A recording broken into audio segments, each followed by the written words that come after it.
fato, não tenho nenhuma tese, nenhuma para defender, nem nada. Eu pensei e me dispus porque gosto e porque minha origem é, aqui no Rio de Janeiro, é na área de saúde, medicina social e tal. Então, pensei que talvez pudesse ser uma oportunidade de fazer uma reflexão em voz alta. E, bem, sobre esse artigo que está aí nessa belo número dessa revista, não é? Então, como se fosse uma tentativa de expor para vocês uma coisa que eu não sei, uma pergunta que eu não tenho resposta. E que eu suponho que, provavelmente, se eu viesse assistir uma palestra com esse título, eu viesse na expectativa de que a pessoa me respondesse a pergunta que eu vou fazer. Não é? Mas eu não tenho. Eu apenas a resposta. Não é? Eu apenas, talvez, tenha elementos que possam qualificar a pergunta, ajudar a pensar melhor a pergunta. Não é? Tem um epistemólogo argentino, filósofo da ciência, e tá, que se chama Jorge Klimovsky, do qual eu gosto muito, muito mesmo. Aliás, os argentinos têm excelentes epistemólogos e filósofos da ciência, Mário Bunge e tantos outros. E ele no livro dele sobre a construção do conhecimento científico, sobre a lógica da montagem da investigação científica, ele tem um capítulo onde ele desenvolve as várias etapas do que seria um pouco o processo real de construção do conhecimento, e não o processo imaginário da teoria, da dedução, sei lá o que, ou da indução, dependendo da posição de cada um nesse campo da epistemologia. Não? Então, ele diz, na verdade, o conhecimento científico sempre começa quando, digo eu na minha linguagem, não a dele, eu não sou bom para citar coisas, quando as coisas se embaralham. Né? Ou seja, quando, de repente, aquilo que a gente esperava que devia acontecer não acontece. Certo? Quando aquele comportamento que a gente esperava que a pessoa tivesse, não tem. Não é? E quando é uma pessoa, duas pessoas, a gente, em geral, atribui alguma excentricidade. Tá? Como seria, por exemplo, o caso desse ministro das Relações Exteriores que o Brasil agora tem, que realmente é uma figura quase cômica, né? E vocês, bom, uma figura excêntrica e tal, bom, deixa para lá, vai passar. E depois você vai notando que não é excêntrica, eu até vou comentar isso aqui. Né? Tem várias outras pessoas dizendo as mesmas coisas que esse cidadão. Sabe o que eu acho? É que o café é pura água. Ah, não, agora saiu o café.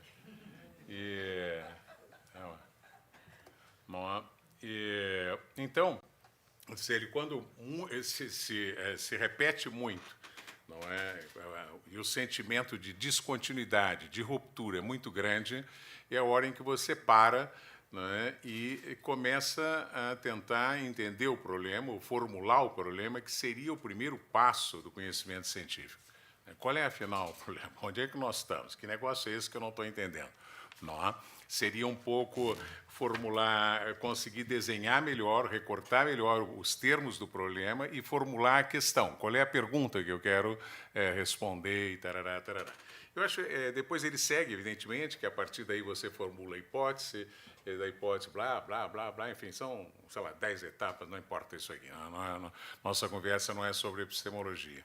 Mas, com certeza, a minha intenção aqui, pensei que podia ser um exercício de refletir sobre um sentimento generalizado que todos nós temos há algum tempo, e para que dizer as pessoas menos ligadas à área internacional, de uma sensação de descontinuidade, de ruptura, não é? Alguém diria de loucura, a gente se escandaliza a cada manhã, não é? Por coisas que a gente nunca ouviu. Como é que vai, menino? Tudo bem? Por coisas que nunca se ouviu, né? Por nunca se viu, e que, de repente, começam a se transformar em normais. Não é? É o dia a dia da gente. Não é? Eu, por exemplo, que vivo disso, é minha profissão, então, antes de dormir e quando acordo, em geral, eu passo em revista, sei lá, o que hoje o telefone permite, umas 8 ou 10 agências de notícias internacionais, chinesa, russa, americana, inglesa, alemã, francesa, enfim, iraniana, as básicas, para ver como é que está o mundo. Quando tinha venezuelana também, mas agora acho que cortaram, não é? Bloquearam. E de noite, de novo. E eu sou o primeiro a confessar que nunca na minha vida eu tinha, sem incluir a leitura das notícias locais, porque aí já vira quase galhofa. Mas só no plano internacional é uma sensação de ruptura, de descontinuidade, de inesperado, né, a cada manhã. E, às vezes, quando chega de noite, já tem de novo outra rodada de coisas inesperadas. Tá? Então, a minha sensação, a minha impressão é que exatamente a gente está no plano internacional, eu não vou falar sobre o plano nacional, não é? A gente está vivendo um momento de ruptura ou de descontinuidade bem ao estilo do que fala esse senhor Klimovsky. Né? Para botar em termos epistemológicos, para não ficar muito dramático e falar que a gente está no fim da história, sei lá o que, não. Do ponto de vista do conhecimento, está difícil. Está difícil para dizer o mínimo. É a minha área de conhecimento, é a que eu trabalho há 40 anos, 30 anos, sei lá, não é? E sou surpreendido a cada manhã. Tá certo? Então, e isso, evidentemente, não há dúvida nenhuma, é porque é como se a gente... Essa sexta-feira você não está no seminário sobre o futuro, né? Estava dizendo, a gente está vivendo uma espécie de um momento onde, por um lado, a gente tem uma sensação de hiperpoder, não é, concentrado no mundo, na mão de poucos, não é de todos, não é? E, por outro lado, uma sensação de um vácuo na frente. E isso é terrivelmente angustiante, terrivelmente angustiante. Não é? Então, a pergunta, a minha pergunta, digamos, o meu desconforto é com essa sensação de descontinuidade que eu imagino que também possa ser o de vocês, deve ser o de vocês, não é? Isso de repente começou a acontecer no campo que nos interessa hoje, nessa tarde, que é a política externa norte-americana e estratégia internacional dos Estados Unidos, alguma coisa nova. Isso é, os Estados Unidos passaram ou deixaram de se comportar como se comportavam. Isso é muito ruim. Isso é muito ruim porque é a principal potência do mundo.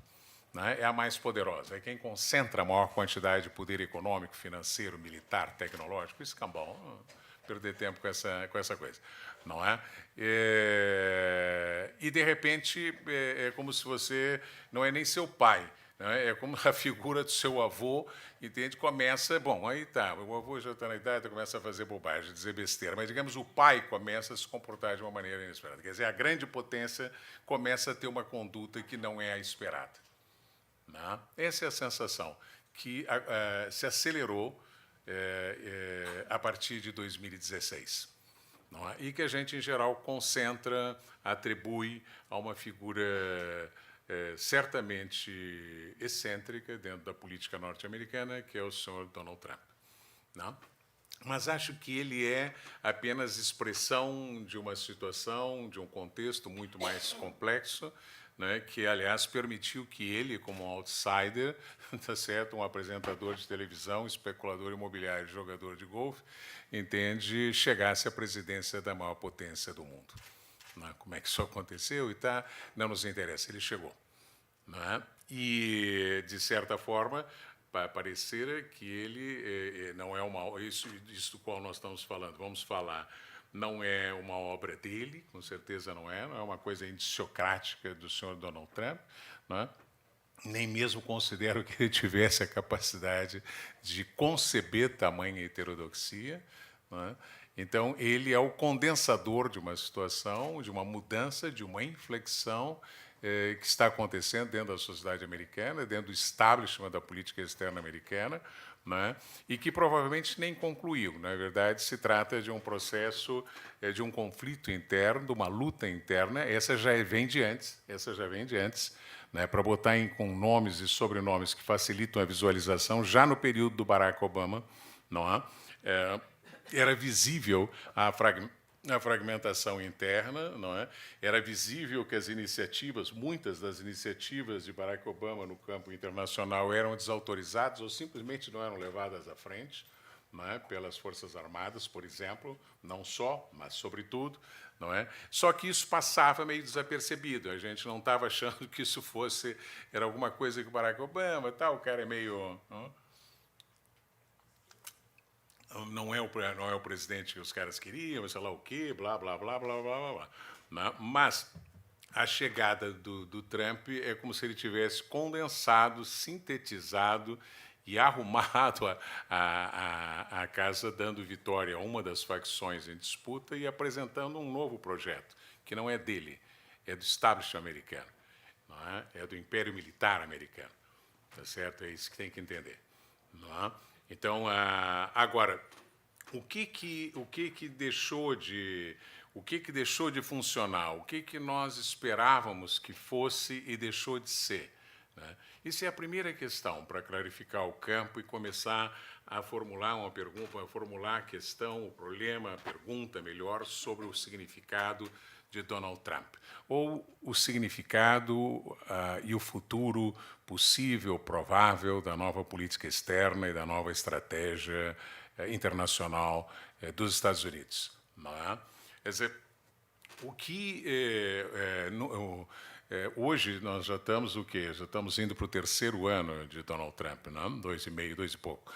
E já quase todo mundo que acompanha a política internacional já mais ou menos mapeou. A imprensa especializada, a imprensa não especializada também, já conseguiu mapear um pouco e ter uma certa ideia. Ele também é um pouco repetitivo, ele é um gambler, é um grande jogador, e tá, mas se repete nas jogadas e tal. Enfim, qualquer esquema algoritmo básico já sacou as movidas do Donald Trump. Mas há 3 anos atrás não era assim. Há 3 anos atrás não era assim. Não é? Quer dizer, só para lembrar vocês, não sei se lembram, quando Trump recebeu o presidente chinês na casa dele na Flórida, que já é uma coisa, digamos, de incomum e de mau gosto, digamos, no establishment da costa leste americana, receber uma casa de novo rico. Não é? E na hora em que estavam tomando chá, ele bombardeou, lançou aquela bomba, enfim, considerada a mais poderosa que os americanos têm antes da bomba atômica, sobre o Paquistão, acho que foi, não? Ou foi Afeganistão, enfim, já é um território desse que já está tão lançaram mais uma em cima. Aquilo ali foi era uma coisa tão absurdamente disruptiva, né, que naquele momento os governos do mundo ficaram em pânico, em pânico. Hoje, se o Trump repetisse, isso aí já, enfim, já, desde que a bomba jogue em algum lugar que não tenha ninguém, tá bom. Mas naquele momento não era. Não é? E, digamos assim, essa vem sendo, aliás, uma das armas básicas dele, que é a coisa da surpresa, do inesperado, da movida que você não está contando. Enfim, é um bom jogador. Um bom jogador de pôquer, sei lá. Mas o problema é que essa ruptura, essa descontinuidade, ou aquilo que nós esperávamos que fosse acontecer e parou de acontecer, não é? Eu dizia, o que é isso que interrompeu? E isso que interrompeu é o que a imprensa especializada passou a chamar a longa tradição da política externa, ou do posicionamento americano durante quase todo o século XX. Né? Na verdade, a imprensa exagera os traços liberal-cosmopolitas do século XX da política externa americana. Mas não há dúvida que houve uma certa convergência, um certo consenso, com pequenas variações para lá e para cá, entre republicanos e democratas, desde o final da Primeira Guerra Mundial, em torno a um conjunto de ideias e de propostas que foram sistematizadas pelo presidente Woodrow Wilson, não é, em 1917, 16, e que foram levadas à Conferência de Paz em Paris de 19, não é? Os 14 pontos chamados do Woodrow Wilson, e que representavam, naquele momento, de fato, um projeto de mudança da ordem internacional realmente revolucionário. Realmente revolucionário. Não é? E quando digo isso, eu não estou fazendo nenhum juízo nem para cá, nem para lá, nem para cima, nem para baixo. Simplesmente era uma ruptura a proposta dele, que era de uma organização, de uma ordem internacional que fosse baseada na multilateralidade, na negociação, em instâncias de governança global, enfim, alguma coisa que, com relação ao mundo europeu westphaliano do século XVIII e XIX, era por isso mesmo os americanos achavam os europeus, enfim, os colonialistas, que tinha que acabar a dominação dos europeus, blá, blá, blá, blá, blá, e eles seriam, né, segue achando, né, que eles seriam uma espécie de novo povo escolhido, um povo excepcional, com características excepcionais, blá, blá. E, independente do que eles acham de si mesmo, a verdade é que a proposta, muito obrigado, a proposta que o Woodrow Wilson trouxe para o cenário internacional e para a Conferência de Paris e de Versailles, do fim da Primeira Guerra Mundial, representou uma descontinuidade e anunciou uma forma de pensar e de propor a estratégia americana no mundo que acabou se consolidando de alguma forma, sobretudo, a partir da entrada dos Estados Unidos na Segunda Guerra Mundial, a negociação entre o Roosevelt e o Churchill, que envolveu o compromisso dos ingleses se desfazerem do Império Colonial e acabar com o colonialismo europeu, blá, blá, blá, várias coisas que eram extremamente significativas para os europeus, não é? E que, enfim, culminou no que você sabe. Eu estou apenas relembrando para dizer o que a gente sente falta, não é? Que foi a construção predominantemente americana, aí sim indiscutivelmente americana, pós-45, seja da nova ordem internacional desenhada em Bretton Woods, com Fundo Monetário, Banco Mundial, padrão dólar, essas coisas todas, não é? Seja a nova ordem política com as Nações Unidas, Conselho de Segurança, multilateralidade, blá, blá, blá, blá, seja uma sucessão de regimes internacionais que foram sendo construídos em todos os campos, incluindo as organizações ligadas à saúde, ao trabalho, ao comércio, à educação, ao escambau. Esse era o mundo da multilateralidade e da institucionalidade, da governança institucional, evidentemente que hierárquica, evidentemente que sob a hegemonia americana, sem dúvida nenhuma. Aliás, o resto do mundo estava inteiramente destroçado, e essa ordem, que muitos depois a viram como uma ordem, eu mesmo já escrevi isso tantas vezes, uma espécie de hegemonia magnânima ou generosa que foi nesse período, e até por aí, evidentemente, que eles ajudaram a construção europeia, blá, blá, blá, blá, e patrocinaram o desenvolvimentismo latino-americano em vários outros lugares, blá, não é? Mas, sem dúvida nenhuma, é uma ordem que foi instaurada em Hiroshima e Nagasaki. E essa é sempre uma coisa que há que ser repetida para que se entenda em que mundo a gente está, que mundo a gente se mexe, que sistema internacional é esse. Não é? Todas essas instituições, todas essas regras, todas essas propostas, até a equivalência entre o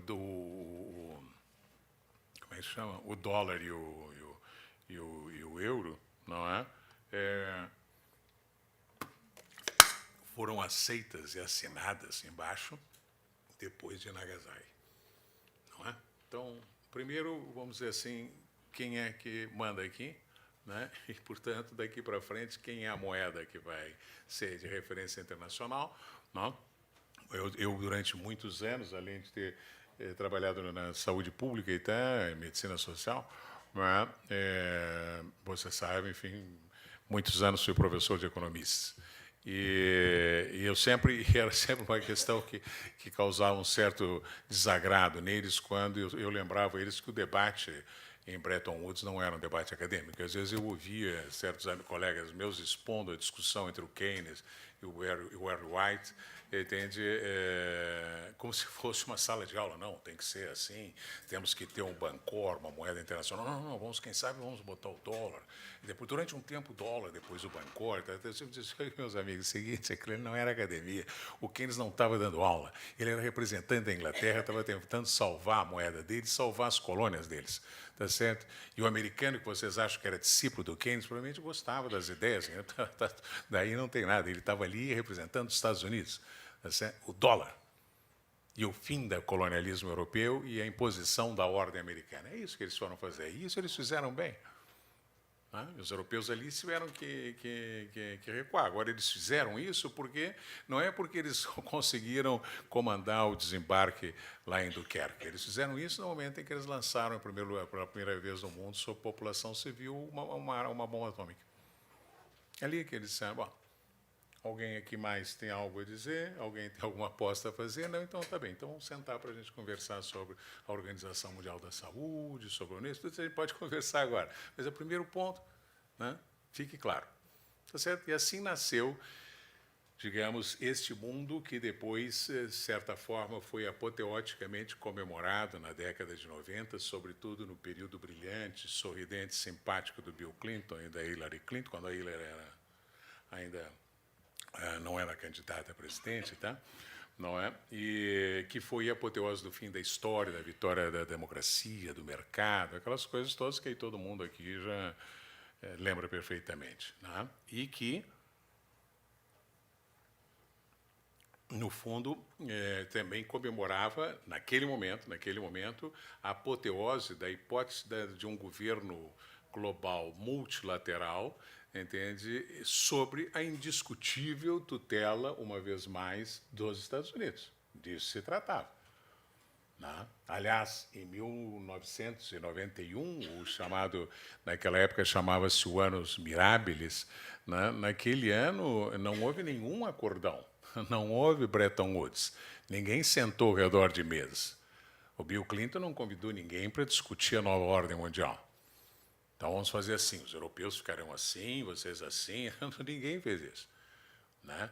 E aí se passou um pouco desapercebido naquela época que também ali o que deu a passagem à nova ordem foi o bombardeio durante uma semana do Iraque, né? Sem parar, assistido pela televisão apoplética do mundo inteiro pela primeira vez, onde os caras mataram 150 mil iraquianos e morreram 40 soldados americanos. Ali anunciou-se uma nova ordem ética internacional, de novo nos Estados Unidos. Né? Talvez, nesse momento, tenha sido o momento em que os americanos tiveram maior poder unilateral na história. Não é? Tá certo? A União Soviética arrasada, a China ainda inteiramente de cócoras, né? E os europeus inteiramente sob tutela da OTAN. Então, um mundo inteiramente, e a América Latina, um bagaço. Tá certo? A África, para que falar? Ali é a época da globalização. E é interessante que é um período que ficou um pouco na memória, com toda a razão, porque talvez tenha sido a última década, a última utopia, a última grande utopia decimonônica europeia que acabou. Tá certo? Quer dizer, durou pouco. Acho que é a utopia que durou menos, que foi a utopia da globalização. Não é? Da globalização multilateral, sem fronteiras, tá evidente, ninguém dizia, mas era o óbvio, evidente, sobre a tutela unilateral norte-americana. Mas uma tutela generosa, simpática, um presidente sorridente, um casal que foi à África, nunca esqueço disso, quando a Hillary e o Clinton foram visitar a África, com vestidos coloridos, estavam bonitos, estavam numa época que eles eram, né, para o padrão americano, enfim, era um casal. Né? E a mensagem deles era tudo legal na África, tá? Democracia e mercado e a África será um sucesso. Esse era o resumo do discurso. E era uma coisa fantástica, né? Porque eu me lembro que eu li aquilo, foi uma época que eu fui muito combatente com a coisa neoliberal. Então, eu li aquilo e disse, como é que é possível que os caras me cheguem na África? Na África. E essa senhora tem a coragem de botar esse vestido todo colorido para brincar de que é senegalês, né? E ele com essa cara de amendoim dizendo a solução para vocês desses séculos de desgraça, escravização e tal, mercado e democracia numa boa que vai dar tudo certo. Vão nessa que é. Não é? Eu acho que talvez, mas num outro patamar, porque não tinha nenhuma importância, eu lembro que eram as propostas do Manuel Castells, que dizia, não, para a África é rede, que vai estar aí tudo. Eu uma vez trabalhei no Chile com o Castel, Castel, não pode ser que você acredite nisso. Não, uma sociedade em redes e a África vai dizer assim, pode ser que outros lugares façam assim, na Finlândia, na Irlanda, sei lá, na Islândia. Né? Agora, na África, meu irmãozinho, não vai ser por aí o caminho. Bom, mas essa era a década de 90, essa era a década apoteótica. Né? Quer dizer, na verdade, isso aí é que chega a 2001, o atentado e a guerra ao terrorismo, e você começa, não é? Mas é um período de hiperpoder dos Estados Unidos. Né? Quase todos os intelectuais estudiosos da ordem internacional acreditavam que uma condição da estabilização e da paz era você ter um hiperpoder. né, como se fosse um mega-estado, como se fosse uma potência hegemônica sem contestação. Não é? Essa seria, digamos, a possibilidade de realização da utopia kantiana de uma república universal, com hierarquia, mas com paz. Né? Essa era a ideia. Né? E com um mercado, tá? E sem fronteira. Sem fronteira. Durou 10 anos. Durou 10 anos. Aí veio o atentado de Nova York e começou a guerra de novo, e entramos de novo num ciclo de guerra que já leva mais ou menos uns 30 anos. Não, 25, né? Sendo que no próprio período da década de 90, que é uma coisa que sempre lembro, é uma contabilidade feita por Bacevich, um autor norte-americano, entende? Houve intervenções americanas militares 48 na década de 90, a década da paz, da harmonia, do equilíbrio, da globalização, do fim das fronteiras. Tá? Então, também não foi nenhuma maravilha, mas, digamos assim, não, essa era a ideia. Não é? E isso, digamos assim, você tem tem uma ruptura com a geração Bush II, Donald... Como é que chamava o ministro dele? O Hansel, que aparece no filme, vice muito, né? Não é? Quando começa a geração essa que está aí, do Cheney, né? Que é que manda agora. Entende? Então, isso aí, depois volta Obama e você chega, de fato, quando você chega na altura de 2014, 2015, que nós estamos chamando um momento de ruptura muito bruta, porque se tivesse sido assim, por quê? Porque você ainda se habitua, mas foi bruta. Não é? E, de repente, o que você está esperando? Você está esperando uma visão que era universalista, que era cosmopolita, era liberal, não é? Acreditava certamente na existência de uma ética universal, defendia uma ética universal dos direitos humanos, do direito internacional. Estou falando esse mundo que vem do Woodrow Wilson e que estou chamando, digamos assim, com boa vontade, vai até o Obama. É isso aí que as pessoas achavam que era a visão americana do mundo. E é. Né? Em grande medida foi. Tá certo? Essa era a aposta que culminava na globalização econômica e que culminaria numa ordem internacional pacífica. É uma realização da utopia liberal clássica do século XVIII, tá certo?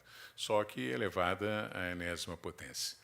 Tá? E tutelada por uma potência, vamos dizer assim, que arbitrava o problema das intervenções humanitárias, do direito, de quem que viola o direito humano, quem não viola, e tarará, tarará. Evidente, bom, deixa comigo que eu arbitro isso aí, eu sei, esse aqui violou, pau nele, aquele violou, pau nele, tá? Enfim, esse era um pouco o desenho que não deu certo. Não é? Você pode explorar as causas ou as dimensões que não deram certo nesse projeto e cujas falhas se acentuaram a partir de 2005, 2010. Pode, mas eu não vou fazer isso aqui agora. Eu não vou querer explicar como é que aconteceu, porque teve a crise econômica, porque as classes ficaram, a desigualdade social aumentou, isso todo mundo já leu, careca de saber. Não é parcialmente verdade, enfim. Mas o que eu acho que é importante que aconteceu é que, de repente, em 2016, esse cidadão assume e o ataque que ele faz é a todas as dimensões desse mundo, desse projeto, dessa estratégia do século XX americano. E que fez a cabeça de vocês, fez a minha, a nossa geração. Imagina, a gente nasceu nesse mundo. Você pode, e fazia parte daqueles entre nós que militamos no pensamento crítico, denunciar a hipocrisia americana quando defende os direitos humanos, denunciar, não sei o quê, papapá. Mas, na verdade, você tinha essa ideia, não, as coisas, em última instância, essa é a ordem que está aí, com falhas, erros, blá, blá, blá, blá, blá. De repente, sobe um presidente americano e, que são, vamos dizer assim, parte da crítica, de cara, né, a ideia de universalismo ético, né, de supremacia da visão americana, da necessidade de convencimento do mundo, de conversão do mundo aos valores do mundo ocidental. Tá certo? Quer dizer, de repente você, o camarada não só ataca as organizações, você poderia dizer, não, ele está atacando as organizações porque funcionam mal. E funcionam mal mesmo. As Nações Unidas têm falha aqui, aqui, aqui, aqui. Está atacando a Organização Mundial do Comércio porque funciona mal. E funciona mal mesmo. Aqui, aqui, aqui, aqui. Não, não, não, não. Apareceu um presidente que diz assim, estou me lixando para a Organização Mundial do Comércio. Bom, para a Unesco, para o OMS, imagina, esse então, nem pensar, uma coisas mais sérias assim para ele. Tá certo? Quer dizer, é uma postura radical e universalmente contrária à ideia da multilateralidade, da construção de regimes, da governança global. Eles, tá certo? Nós mesmos, nesse livro que você mencionou generosamente, O Poder e Dinheiro, na década de 90, um grupo de acadêmicos fizemos uma crítica naquele livro, que foi que recebeu o Jabuti e o Escambau, não é? Ao que nos parecia exatamente a falsa, digamos, a hipocrisia do projeto da globalização. E mostramos ali como tinha uma relação de império, de poder, para que isso era o que é o fundamental, que as fronteiras seguiam existindo, que isso era um blá, blá, blá, blá, blá. Sim, mas isso éramos nós, meia dúzia de vagabundos de esquerda, que não tem menor, ou sei lá, se de esquerda, ou críticos, ou sei lá, sem menor importância no sistema mundial, porque os caras... Não, alguém perder tempo de ler essa porcaria. Agora, outra coisa é o presidente do império, não é? No alto do seu poder e no auge da sua... Não acreditem na balela de que eles estão caindo, tá certo? No auge dali, o que é assim, olha o que tem mais. Tudo que esses caras aí disseram, e os caras, esse aí, é Obama, Clinton, os democratas, e a turma dele também, que acreditava nisso, Bush, não sei lá, blá, blá, blá, blá, tudo isso aí, balela.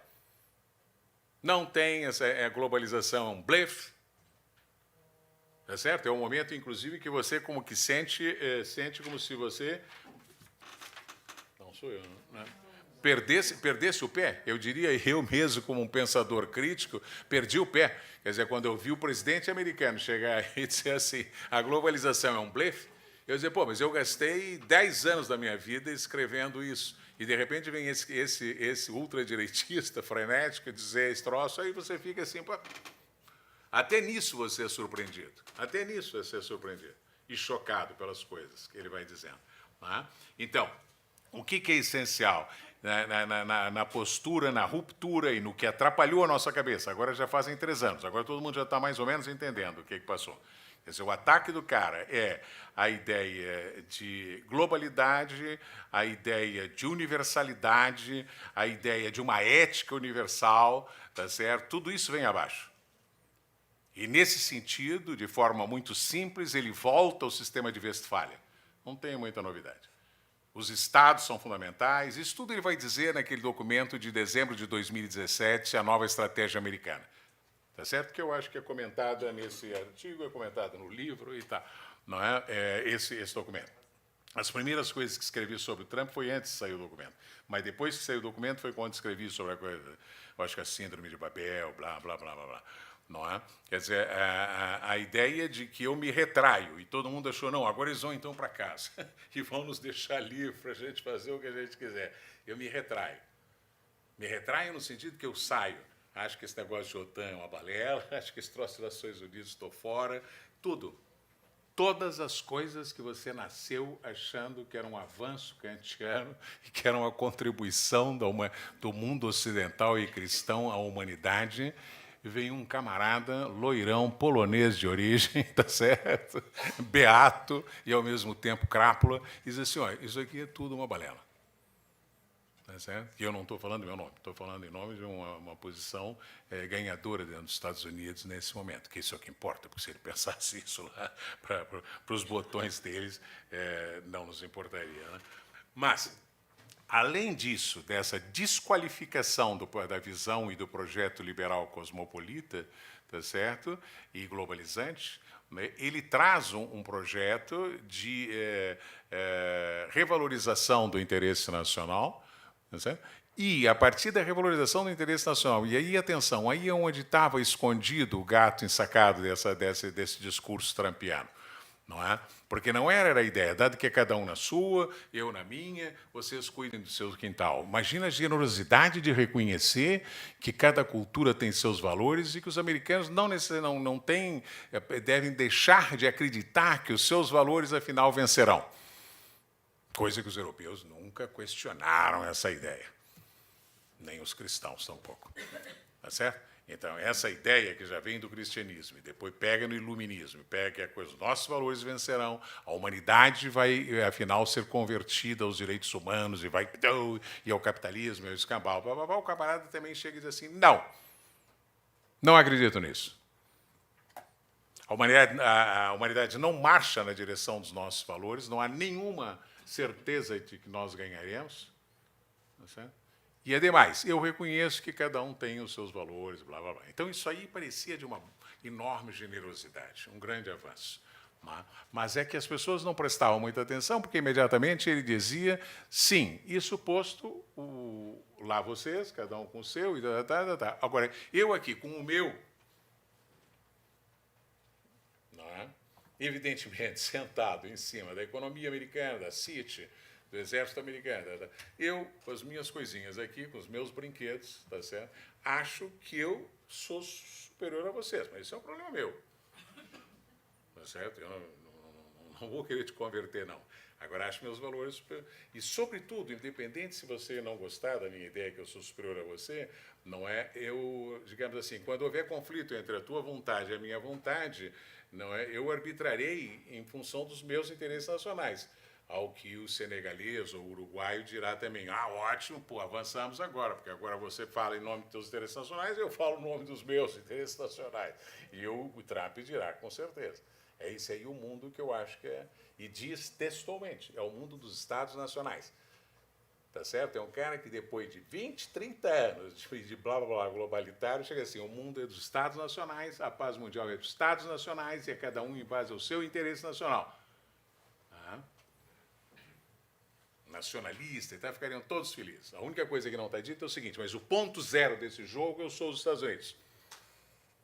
Tá certo? Eu tenho 10 mil cabeças atômicas. O Brasil faz 40 anos está querendo ter um submarino atômico e não consegue ter. Os Estados Unidos já comemorou 70 anos do primeiro submarino atômico. E agora ainda vão dar de presente para a Marinha, para brincar. Essa é a diferença. E não adianta inventar. Essa é a diferença. Quando ele diz, eu falo em nome do meu interesse nacional, é do meu interesse nacional e da minha capacidade de, na mesa de negociação, dizer, olha, o meu interesse é esse. E você dizer o seu. Então, bom, legal. Anota o teu na saída, deixa eu assinar o teu negócio lá. Mas, então, enquanto isso, a gente vai fazendo como eu acho que é. Essa é muito simples, muito simples. Agora, o problema é que, ao fazer essa movida, tá certo? Ele desarma todo o arcabouço normativo, institucional, que eles mesmos montaram para administrar as relações internacionais.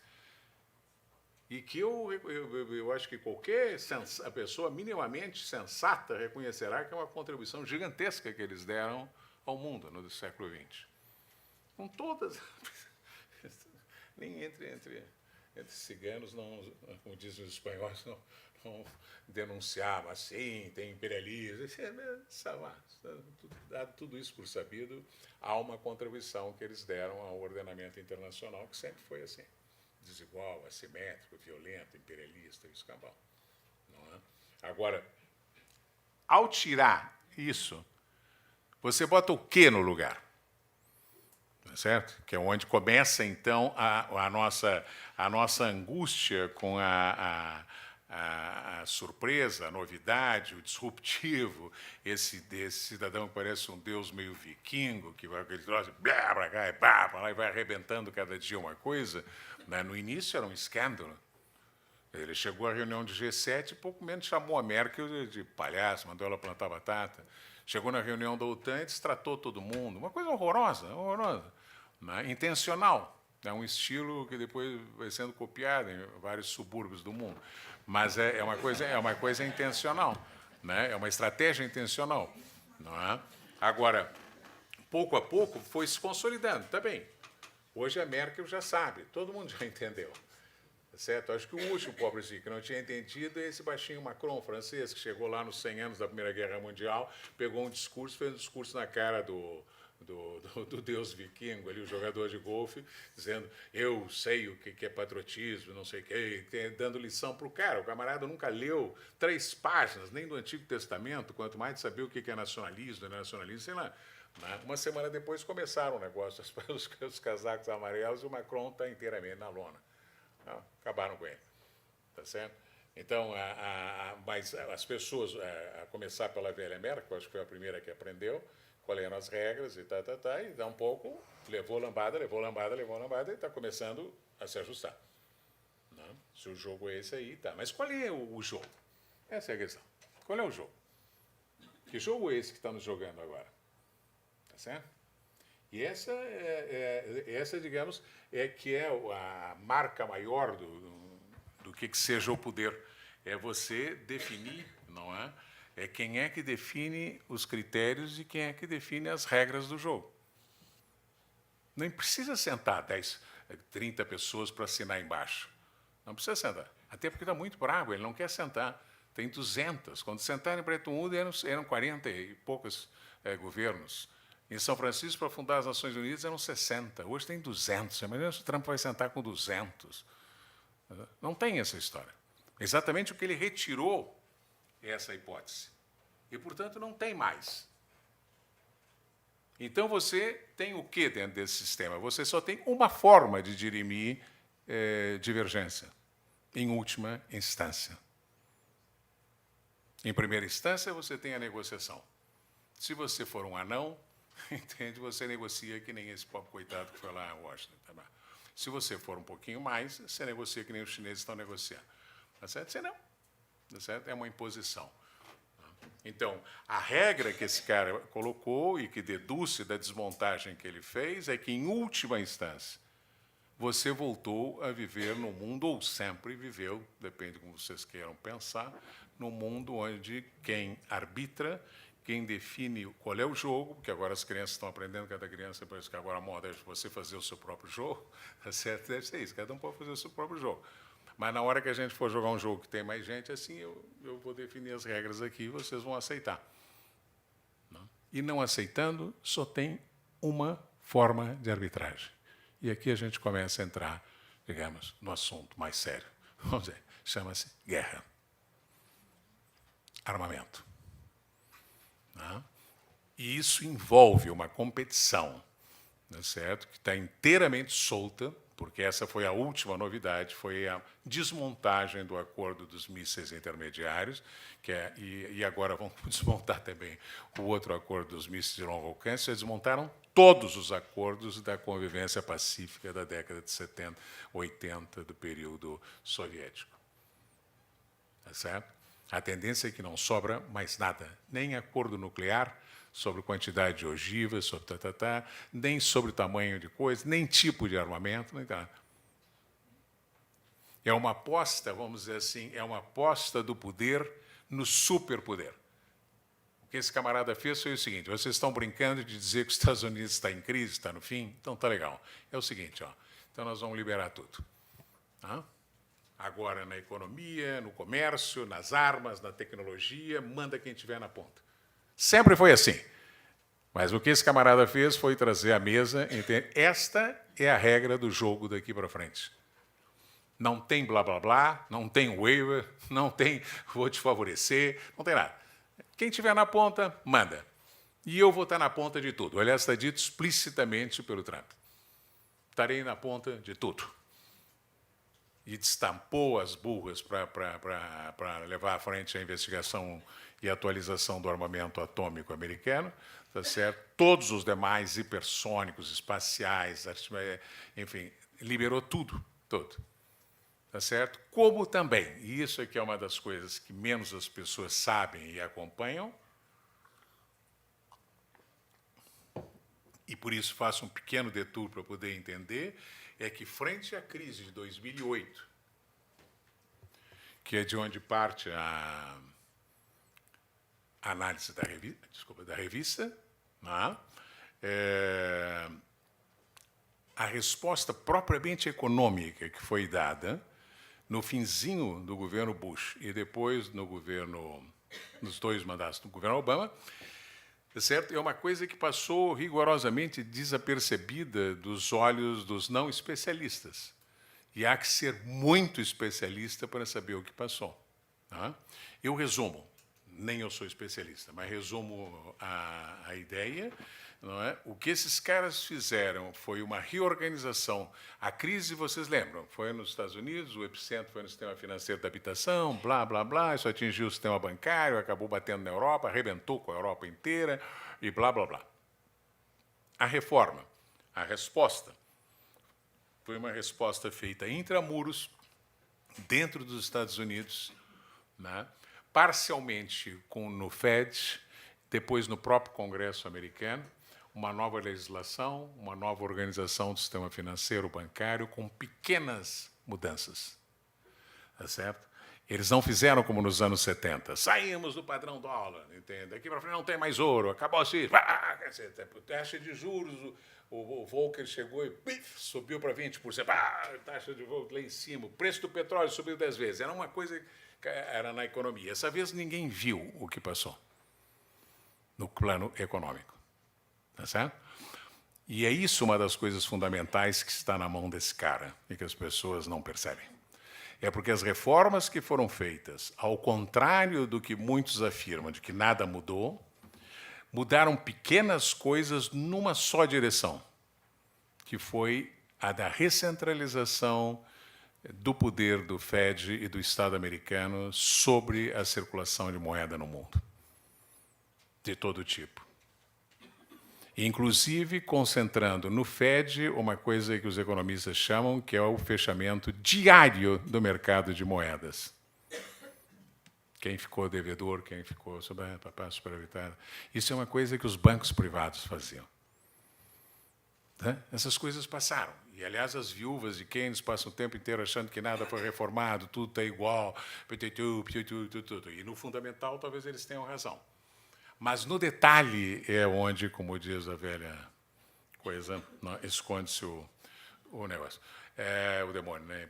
Então, é nesse detalhe que houve essa recentralização de poder na mão do Fed e, portanto, em última instância, do Estado americano. E é esse poder deslavado que eles concentraram na mão e que eles concentraram através de pequenas reformas, mas também da grande ajuda que eles deram durante a crise, né, que foi uma das coisas mais gigantescas que os Estados Unidos já fizeram, e as pessoas quase não falaram, porque eles mesmos resolveram não falar, até para não assustar a sociedade americana, que foram os swaps internacionais que eles deram para os bancos centrais dos países amigos, incluindo esse aqui, permitindo ao Banco Central emitir dólar, com o aval dos americanos. E foi aí que eles deixaram os europeus emitirem dólares.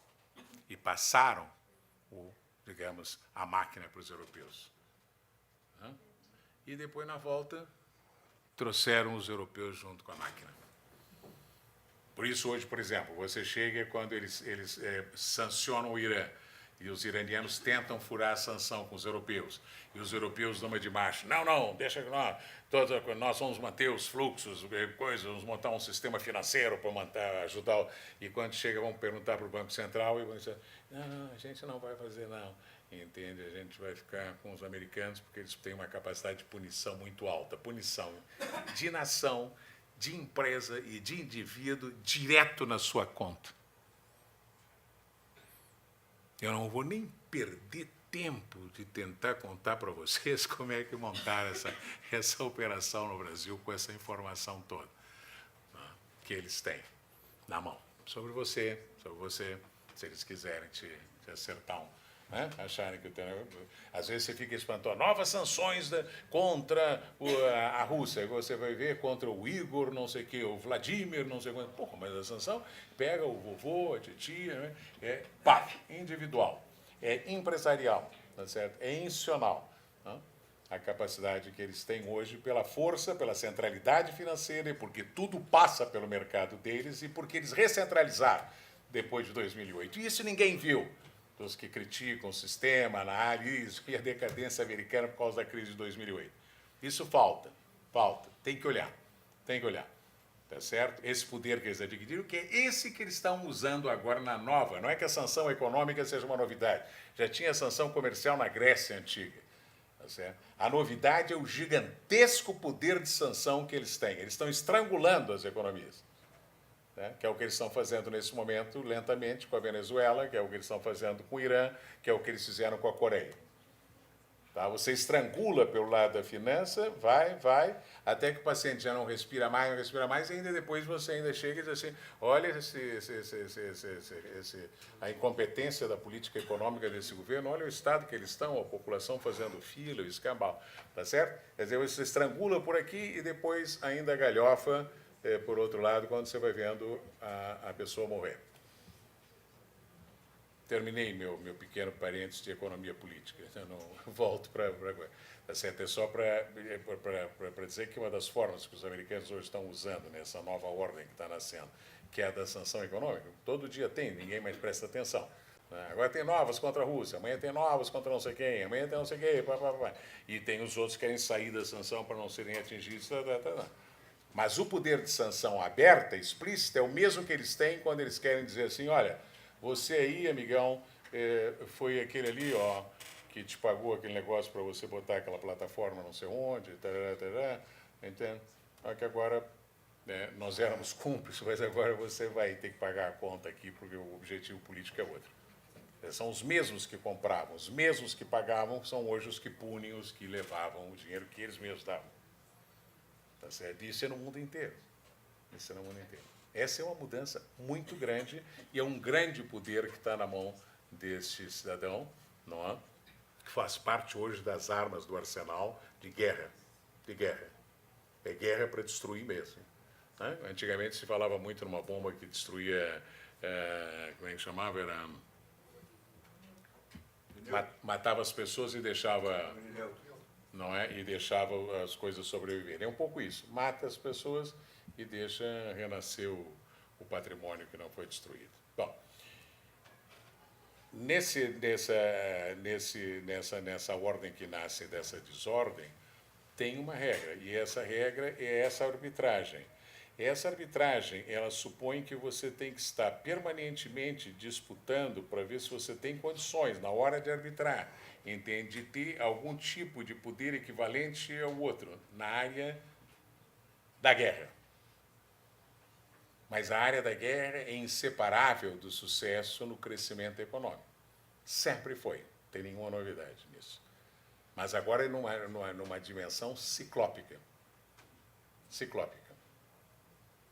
Tá certo? Porque como você desregulamentou tudo, agora, não é a desregulamentação globalista, liberal da década de 90, agora você desregulamentou as armas, a guerra. Está valendo tudo. Esse é o jogo. E aí ganha aqui, isso é dito com todo sorriso pelo Trump, ganha aqui quem tiver a melhor. Então vamos lá. Nesse momento, os Estados Unidos está batalhando para controlar o mercado mundial de petróleo e está chegando lá, porque é o maior exportador já de petróleo de novo e de gás no mundo. Eles estão batalhando para manter a supremacia do dólar e estão ganhando. Vai ser muito difícil tirá-los dessa posição. Da finança internacional lá, o mercado deles é o maior mercado do mundo e é onde todo mundo troca dinheiro e lava dinheiro, é lá, e, portanto, também você está na mão deles. Tá? E é nesse troço desregulado é que você dá a largada. E, portanto, você dá a largada, o que eu suponho que vai ser um dos períodos de mais acelerada e gigantesco salto tecnológico da humanidade na próxima década, 2 décadas. Puxadas pelo quê? Pela guerra. Pela preparação da guerra. Como sempre foi. Mas havia períodos em que a gente podia se enganar um pouco, fazer de conta que não via. O tempo era mais lento. Entre a pesquisa militar e a pesquisa da saúde, sei lá o que, tomava mais tempo. A passagem de uma coisa para outra. Agora já estão inteiramente integrados. Aliás, a pesquisa da saúde já passou parte central do DARPA norte-americano, que é onde fazem as pesquisas estratégicas. Tá certo? Então, esse é um pouco o quadro que esse cidadão, essa coisa disruptiva. Eu agregaria 2 pequenos comentários a mais. Uma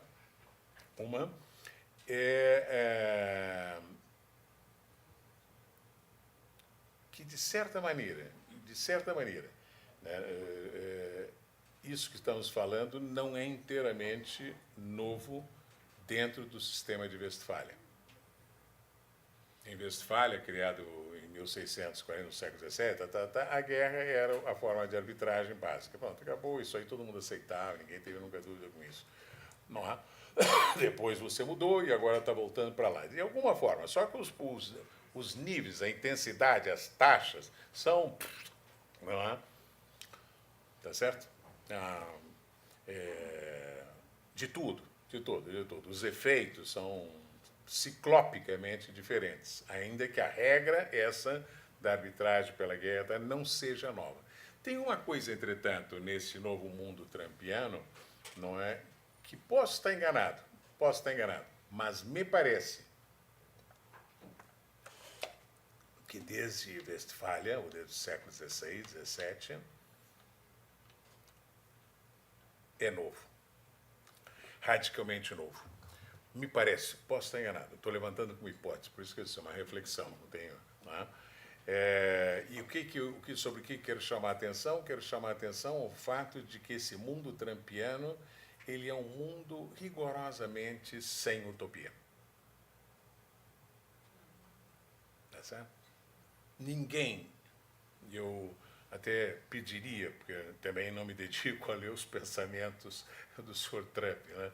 Leio assim o que é indispensável para não me estragar muito. Mas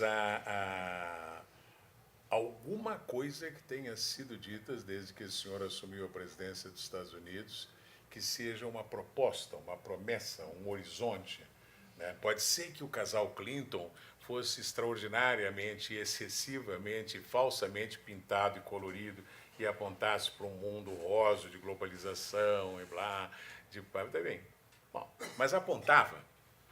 E é verdade que naquela década as pessoas nem prestaram atenção nas 48 intervenções militares dos Estados Unidos, fez que as pessoas estão todas galvanizadas por essa utopia do fim da história, da globalização, do sonho, do fim da fronteira, da paz, sei lá.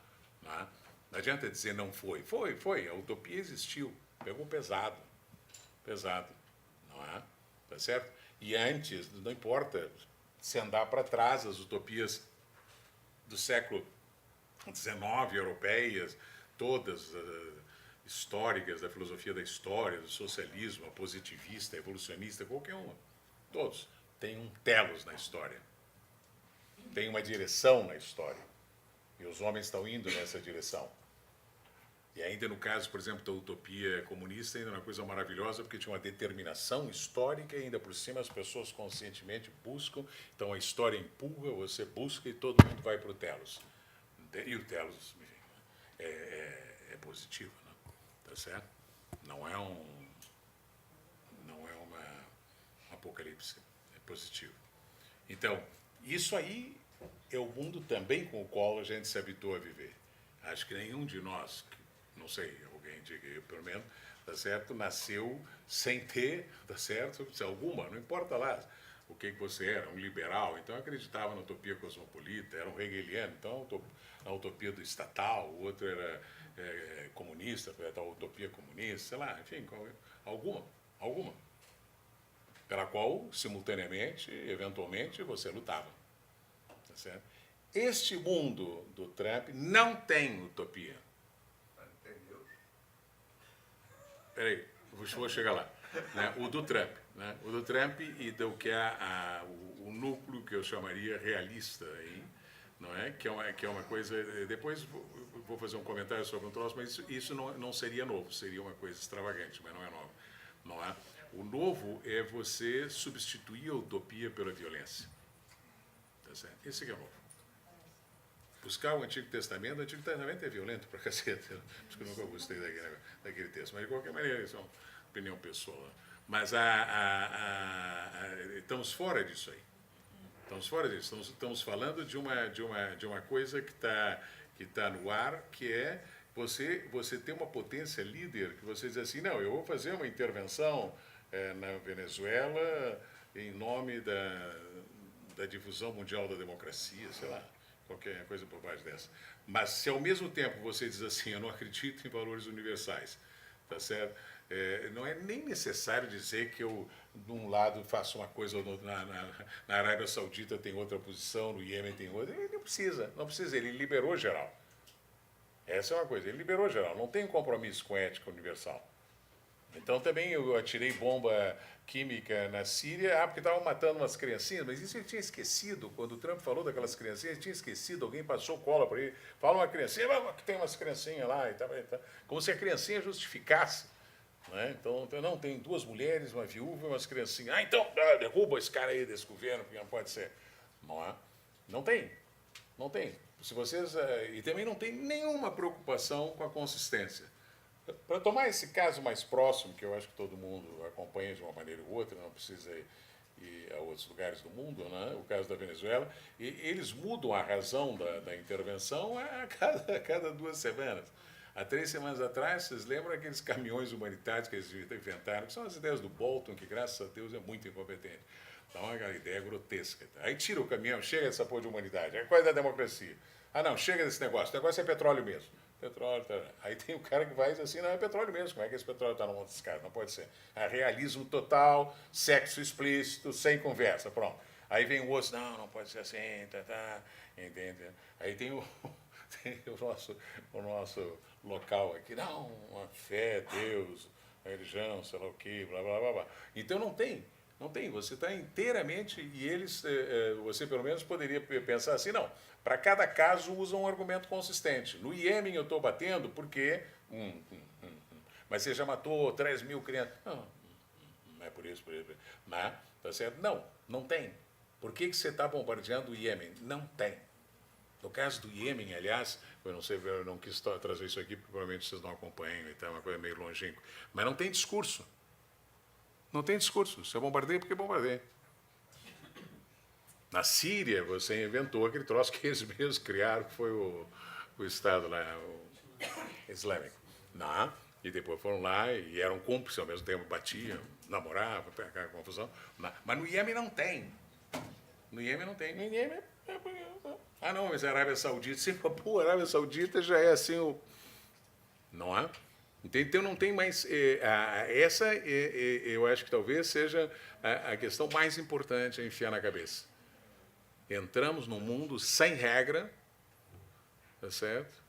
Não tem norma, eles não estão comprometidos com nenhuma consistência, não adianta ficar cobrando, mas o senhor disse ontem que o senhor achava que a democracia... Quem? Eu? Não, eu acho que hoje o problema é a criancinha.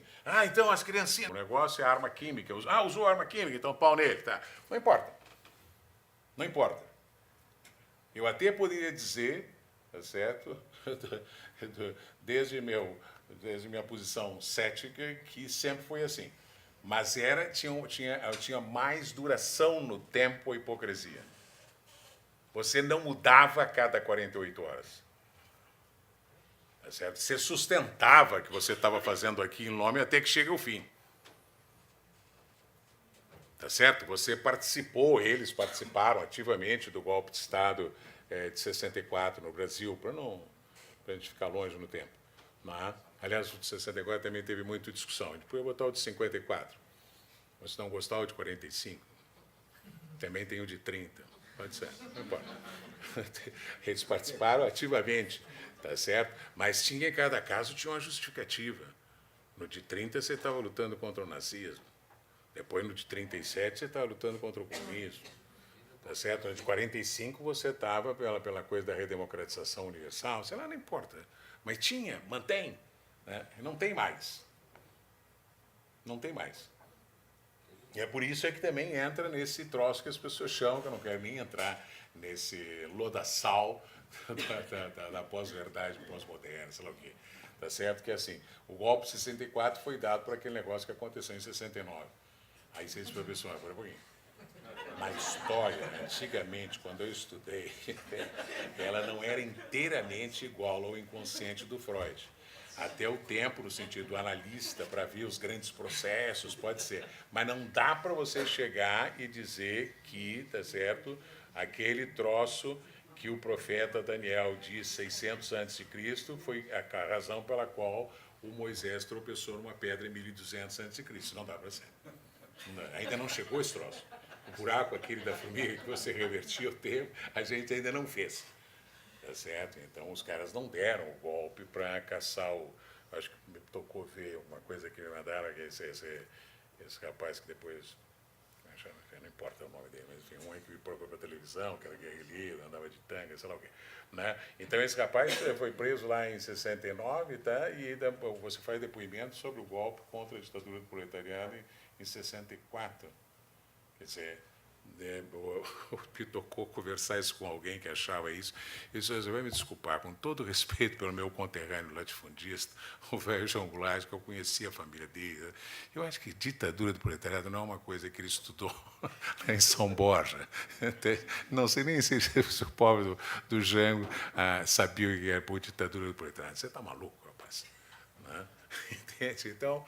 Tá certo? Essa coisa é um dos componentes desse mundo onde você tirou. O que você descalçou, de certa maneira, não é? E aí entramos numa discussão que não é só sobre a conjuntura, é que você descalçou o tempo presente ao desmontar o tempo da utopia. Então, na verdade, você está inteiramente fechado nisso aqui, com regras que são da violência, da guerra, né? E onde a violência, a destruição, a ideia do máximo do poder, eu tenho poder, eu bato, eu arrebento, eu destruo, eu posso fazer, é como se tivesse transformado numa distopia, numa vingança do fracasso das utopias. Tá certo? Às vezes, quando eu olho para o Trump, eu fico pensando, né? Eu digo assim, caracas, não é? Nos outros tempos, a gente não podia viver sem, pelo menos, o cara dizer que era a favor do desenvolvimento. No mínimo, dizer que o capitalismo ia trazer igualdade no futuro. Não importa que seja uma gigantesca mentira. Não importa, isso toca aos críticos dizerem, mas não a quem está conduzindo a história. Você tem que dar alguma... Eu não gosto muito dessa metáfora, porque eu não sou muito ligado em cenoura. Mas você tem que ter alguma cenoura. Não é? Alguma coisa você tem que dizer, olha, vocês estão indo numa direção que, olha, vai ser doloroso e tal, né? E depois isso se repete para baixo. Às vezes eu vejo esse velhinho de Chicago, esse baixinho aí, falando da reforma da Previdência, como ele viveu sempre em mercado financeiro, fazendo lá umas coisinhas, não tem preparo nenhum, né? O cara não tem essa questão de dizer assim, olha, eu vou dar uma lambada em vocês vão ficar sofrendo uns 15 anos, mas não chora não, porque teu neto vai ficar feliz pra cacete. Você tem que dizer alguma no mundo da política, no mundo dos seres humanos. Você não pode dizer assim, não, vai ser assim, ó. Eu vou te dar um cacete. Não. Mas, porra, mas vai ser assim.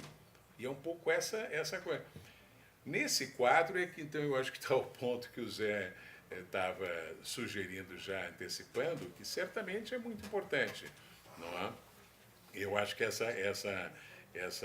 violência distópica, tá certo? É evidente que tem muito a ver com uma outra característica que perpassa, sobretudo, a sociedade americana e as suas sociedades mais próximas, não necessariamente, mas também a europeia, não é? Que é esse retorno a ideias muito violentas também, muito violentas, não religiosas do Antigo Testamento, tipo o Apocalipse, o Agamenon, essas coisas todas que estão inteiramente na ordem do dia, pois devem ter ouvido outro dia o Mike Pompeo, que é o ministro de Relações Exteriores dos Estados Unidos, dizendo isso. Por isso que eu comecei aqui dizendo o nosso rapaz esse de barbas aí, que parece um idiota, ele repete o que o outro disse. Só que o outro é ministro de Relações Exteriores dos Estados Unidos. Esse é um bobão local. Que vivia com a mãe, o cara não tem poder nenhum, enfim, não importa, mas ele tem poder porque ele repete o que o outro está dizendo.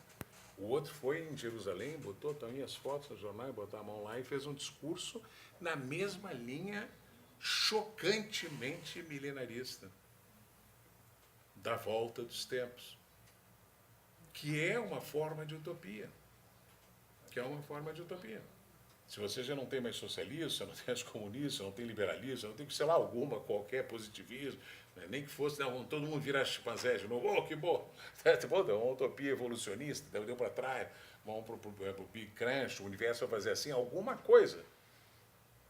Não é? Então, você, de repente, tira da sua valija de alfarrábios entende, o famoso texto desse, eu acho que era o último texto, considerado o último dos textos bíblicos do tal do João, de não sei das quantas, que escreveu o do Apocalipse, não é? E dentro do Apocalipse ainda, que é uma coisa, atenção, porque é muito fácil desqualificar, mas você lê a ideia da batalha final entre o bem e o mal, e não é do fim do mundo. O Armagedon não é do fim do mundo, é uma batalha entre o bem e o mal para purificação do mundo. A eliminação do mal, essa ideia estava no Zoroastro. Antes está nos judeus, depois está nos judeus, depois está nos cristãos, depois está... Tem um ajuste final que você pensa, bom, e aí vem o fim do mundo. Não, não, não, não. É uma purificação para começar de novo. Como toda boa utopia. Só que é uma utopia violenta. Ela passará por uma grande e destrutiva guerra com os 4 cavaleiros do Apocalipse. E vem peste, e destrói, bate, arrebenta, e bota, e depois daí vai nascer a florzinha. E aonde se daria essa batalha? Não é? Exatamente num lugar aí, eu acho que é o sul de Jerusalém, aí perto agora. Pode parecer um total absurdo, né, para um racionalista, iluminista. Eu, então, além de tudo, sou cético com relação à religião. Não, religião para que falar? Nem falar. Mas com relação à própria razão. Né? Mas sei entender que é possível que, de repente, você tenha os caras, por isso estão todos indo lá, nesse lugar, então, onde supostamente... E os movimentos que o Trump está fazendo no Oriente Médio, porque você pode pensar assim, o mais provável que o confronto com a China e com a Rússia leve a um mega empate. Aparente. Vamos dizer assim, um empate territorial entre mega territórios, onde não há como destruir o outro território. Mas isso não significa que a guerra termina, não, ao contrário. Ela passa a ser uma guerra cada vez mais violenta nos fluxos, em tudo aquilo que não tem território. Tá bem? A começar, como sempre, pelo mar.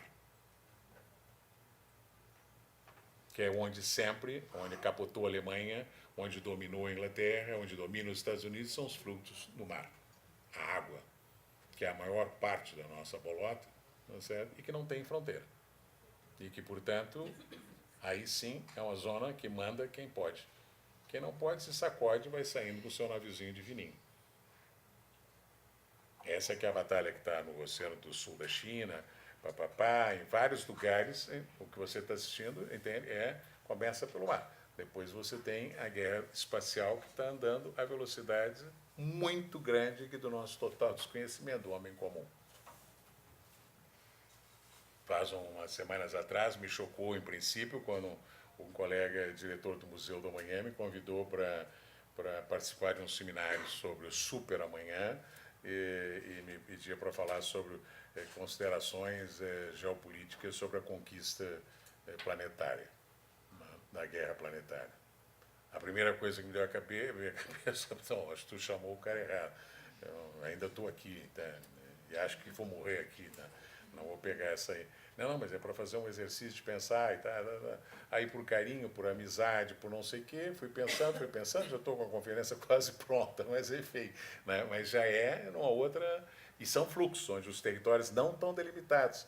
Então você pode equilibrar na Terra o jogo entre as megapotências, as 3 que sobraram, e eventualmente, acho que a Europa não mais, acabou, não é? E você pode, entretanto, você diz, então para. Não para. Tá certo? Porque a velocidade, as variações do mando deles na margem dos grandes impérios vai depender da ponta tecnológica, que será a luta pelos fluxos, que é o fluxo das águas, do comércio, da moeda, do espaço, onde não tem fronteira. E é para onde esse sistema deve explodir, ou já está explodindo, que é o que alguns textos que escrevo chamam da 4ª grande explosão expansiva do sistema mundial. Não é? Então é por isso que vocês podem ver que essa é a terceira, e acabo aqui, a despeito que eu não importa. A terceira coisa aí dessa nova estratégia americana é que, passado 3 anos, desde os primeiros discursos, das primeiras frases, discurso não, O Trump não tem discurso, são frases no Twitter. Não é? Frases de efeito. Tem um inventador aqui. Hein? Tem um inventador aqui. Sim, não. Tá certo. E outros lugares também. E passados 3 anos, não é? E você vê que ao lado disso tudo que nós estávamos falando, assim mesmo vai decantando uma espécie de situação de nova configuração geopolítica mundial de sabor quase clássico.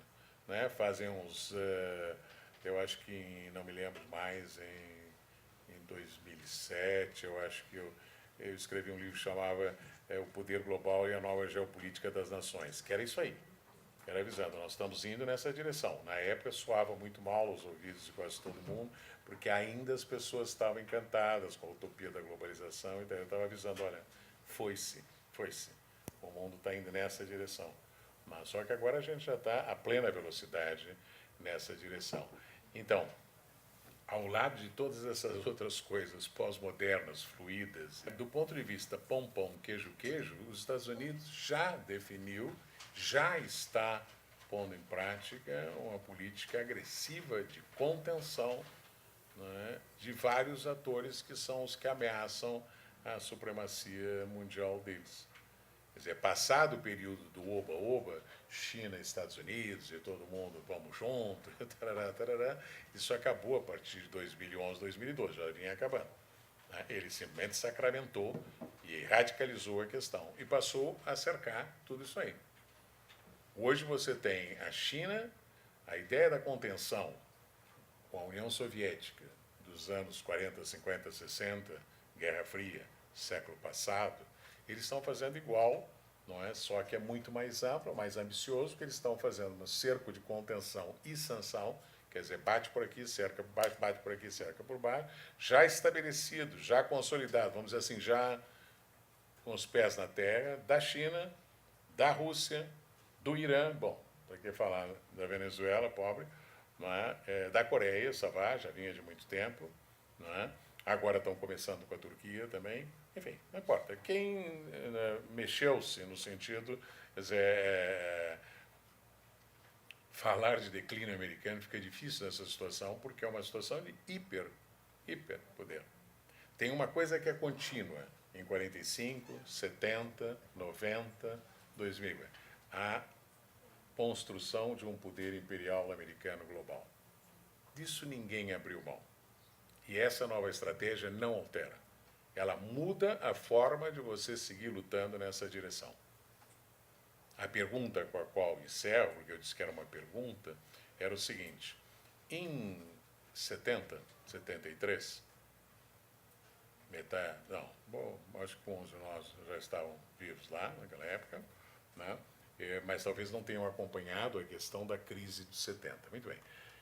Nos anos 70, bom, como eu pedi o lápis, pedi a lousa, eu vou usar para não... Se vocês fizessem assim, eu garanto que é a última coisa em encerro, né? Se vocês pegassem a caminhada da supremacia americana, e ela começou antes, mas vamos botar aqui, fosse 45 quando ela é em conteste, né, depois da forma que os Estados Unidos entraram e venceram e submeteram o Japão, tá certo? Se você pegar 45, você dirá que aqui, em 1970, né, essa ordem, para os estudiosos da coisa internacional, costumam chamar esse período aqui o período da hegemonia ou da hegemonia benevolente dos Estados Unidos. Tá certo? Reconstrução europeia, desenvolvimentismo brasileiro, latino-americano, um pouco africano, escambau, blá, blá, blá, blá.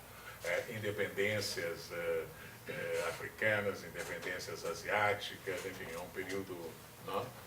Esse aqui, o 70, 73, tá certo? E é considerado um período de crise desse sistema, desse modelão aqui.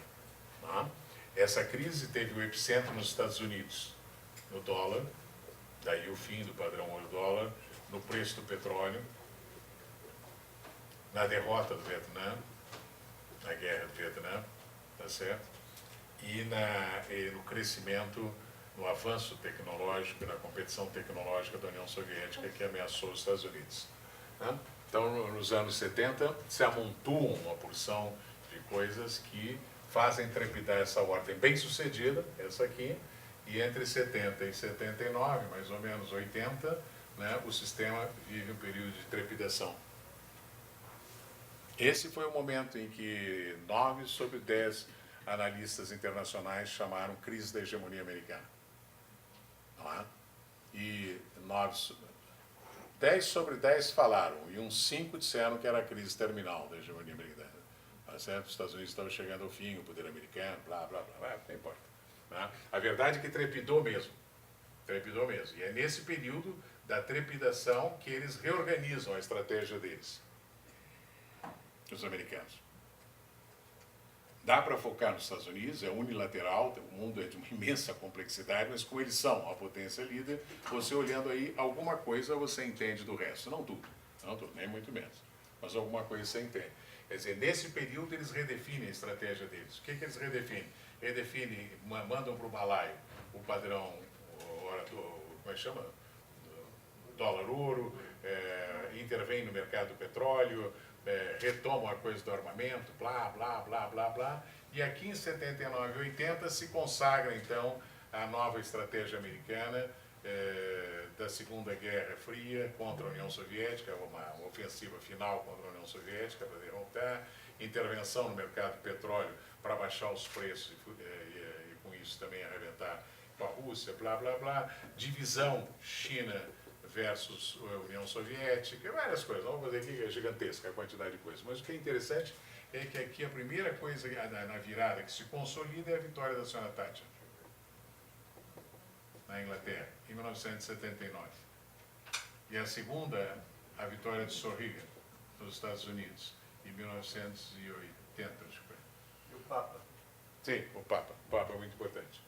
Mas eu não quero fazer uma aula exaustiva sobre isso. Eu só estou querendo chamar a atenção para 2, 3 coisinhas. É como os anglo-saxões vão juntos. Daqui nasce o discurso liberal conservador, tá certo? Que enterrou o discurso social liberal, o social desenvolvimentista, o social keynesiano, caceta desse período, enterrou, e esse então é o novo discurso que dará, ele vai desembocar na desregulação dos mercados, globalização, Washington Consenso, caceta, tudo isso vai ser filho, né? São os vários filhos, uns bastardos, outros não, dessa matriz que esses caras instalam no plano político. Essa estratégia que eles passam pela desregulação dos mercados, pelo dólar flexível, isso acabou com referência ao ouro. O dólar, quem define sou eu, com a taxa de juros, acabou o seu assunto. Não? Entende? Digamos, desse sentido é mais imperial do que a daqui. Aqui ainda houve acordo do Bretton Woods, houve o acordo de São Francisco, houve a criação da ONU, houve a criação do Fundo Monetário Internacional, tá certo? Aqui assim foi, não, a taxa de juros defino eu, e o valor da relação das moedas com o dólar defino eu através da minha taxa de juros, através da minha dívida pública. Ponto, acabou. Vê que a coisa do Trump não é inteiramente original. Tá certo? Só que nessa época chamou muito a atenção a audácia da virada econômica. Se eu tivesse tempo, eu tinha programado chegar lá, mas não vou chegar para não cansar vocês, a diferença desta agora é que a audácia está no plano político. A coisa econômica foi feita sigilosinha. Ninguém viu as mudanças que eles fizeram depois da crise de 2000. Aqui não, aqui foi aberrante. É um choque da taxa de juros, mandaram o ouro para o lixo, acabou-se, o mundo é outro. E quem define agora o valor sou eu, o valor acabou. Mas para escândalo dos economistas ortodoxos, o valor do dólar, quem define é o poder americano, através do manejo da sua dívida, da dívida pública e da sua taxa de juros. Isso aqui, não importa. A questão que eu quero dizer é que depois dessa crise terminal dos Estados Unidos, a verdade é que daqui até, vamos dizer, 2000 e caqueradas ou mais, vamos botar 2001 aqui só para dar uma data, não é? Os Estados Unidos, e passando pelo ano Mirabilis de 1991, não é? A velocidade, a intensidade da acumulação de poder e riqueza dos Estados Unidos foi absolutamente fantástica. Tá? Essas coisas são difíceis, mas são necessárias de olhar, porque muitos analistas internacionais chegaram até aqui falando na crise terminal dos Estados Unidos, enquanto os Estados Unidos estavam acumulando riqueza, poder, armas, dominação, expandindo pelo mundo afora gigantescamente. Até que chega aqui, 91, implode a União Soviética, acaba com a Guerra Fria e eles são o poder único no mundo, que a China não era nada. É aqui, talvez, a única vez que eu saiba, posso estar enganado, que o Conselho de Segurança votou uma questão polêmica por unanimidade. A Rússia, a China, todos apoiaram a Guerra da Bósnia. Começou a era das guerras humanitárias, que eram definidas pelos Estados Unidos. Então, essa é a década, vamos chamar assim, da apoteose liberal, ou neoliberal, e do direito humano, das guerras humanitárias, do humanitarismo, aqui. Aqui vocês têm o início da guerra, o terrorismo depois dos atentados. Não importa se os atentados foram promovidos pela própria turma do Cheney ou se foram promovidos pelos laranjas da Arábia Saudita ou se foram autenticamente promovidos por um mulambo do Afeganistão. Não importa, é absolutamente o mesmo. Né? Essa questão já era. O que importa são as consequências daquele atentado. E as consequências foram exatamente dar aos Estados Unidos o inimigo necessário que depois de 91 eles ficaram sem. Só que o inimigo necessário que eles inventaram aqui foi o terrorismo. E o terrorismo é um fenômeno que eles definiram como universal e, portanto, era um inimigo de império. Tá certo? Ele não tinha localização territorial. Só depois, muito mais tarde, que o Estado Islâmico vai ter base territorial. Eles não tinham, eram redes. E, portanto, é um inimigo imperial. Por que é um inimigo imperial? Porque, em princípio, os Estados Unidos se outorgavam, e muitos cederam a eles essa soberania, de definir aonde tem terrorista. Não. É na Foz do Iguaçu. Na Foz do Iguaçu tem terrorista. Não tem, porque você já sabia quando eles diziam tem terrorista, em seguida vinham os F-35 bombardear um pouco. Não é? Não, os terroristas estão no Afeganistão. Ah, pá, esse sim, pau neles lá. Não, os terroristas estão, entende? Então, quem é terrorista, onde está o terrorista? E quem tem direito de matar o terrorista é uma questão que passou a ser central e é extraordinariamente imperial. Quase ninguém notou isso na época. Os Estados Unidos abdicaram de ter inimigo nacional. Eles têm um inimigo imperial. O inimigo imperial que eu posso dizer, não, está em Moscou. É em Moscou que está, pau em Moscou. Tá certo? Foi aí, mais ou menos aí, a partir daqui, desse inimigo imperial, por volta de 2004 e depois mais à frente em 2011, 2012, que, entende, vários países, né, com algum cacife, mas, sobretudo, em particular, a China e a Rússia disseram, não, no meu, não. A Europa não soube o que dizer e se desintegrou. E está encerrando um pouco a sua trajetória, espera de saber o que a Alemanha faz consigo próprio. Mas aqui, essa política imperial, entende? Ela expande o poder americano, faz a guerra do Iraque, faz a guerra do Afeganistão, instaura uma guerra quase contínua até hoje, tá certo? Inventa o projeto Grande Médio Oriente, tá certo?